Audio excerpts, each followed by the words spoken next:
because as your money, so your personal health privacy is also required. And then what are the goals and objectives in the sector? I mean, the government has got a fair idea that all the masses get a reasonable access to quality and affordable care, right? This is very important. So this is a larger goal. And the objectives are that we have to improve the health status. So the policies have to be there. We have got a lot of policies. Every time we keep on changing the policy. But are these getting changed? Are lives getting changed? This is what is more important, because we can keep on changing policies. But then I'm very happy that since this year and maybe 6 months back, the government has started focusing about healthcare because COVID has forced it. And this, I think, is going to be sustainable for the health industry, because once you go into the manufacturing sector for the healthcare industry, I think it's going to be successful. Now, look at the evolution. India is the second most populous country in the world. We all know this. Death rate has declined, but birth rates have continued to be high in most of the states. And again, the weakness in the health sector have got an adverse effect on longevity.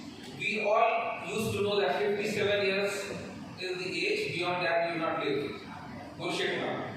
Now you can aim to live as long as you want, as long as you think, as long as the healthcare industry can support you. For that you also have some role to play.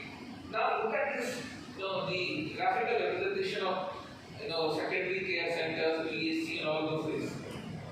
The last data of 2020, we have got a lot of PSC and secondary care, but what we lack is lack of tertiary and quaternary care. For that, every time, why do we need to go to the metros? Because we are comparing, because we do not have faith in our own system, because we think that the dam in Kerala is better than the dam in Chandil. This is the problem. This mindset is also one of the things. Unless you support your own industry, you are not going to go for a sustainable growth in that particular industry.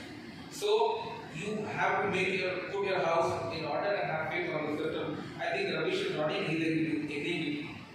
Right? Now look at the health indicators data of India. Lot of data nowadays we have fed up data. But the important thing is that if you have the data for your analysis, then you have to also have your deliverables set. Then only these data are good. The data are giving the government a good scope for monitoring. But can I remind you of a lot of those monitoring programs, surveillance programs, all those things.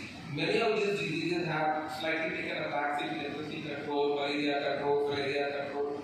Huge government funding is still happening on these departments.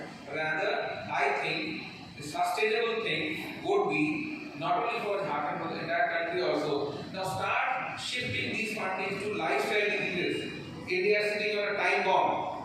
Blood pressure, diabetes, plus or into is equal to brain stroke or heart stroke. I think this is a major thing. 60% of the 70%, 80% burden on the society is because of these two diabetes and hypertension, apart from trauma, which is greater killer. Now, when you talk about delivery system, you have government, private. Both are complementary.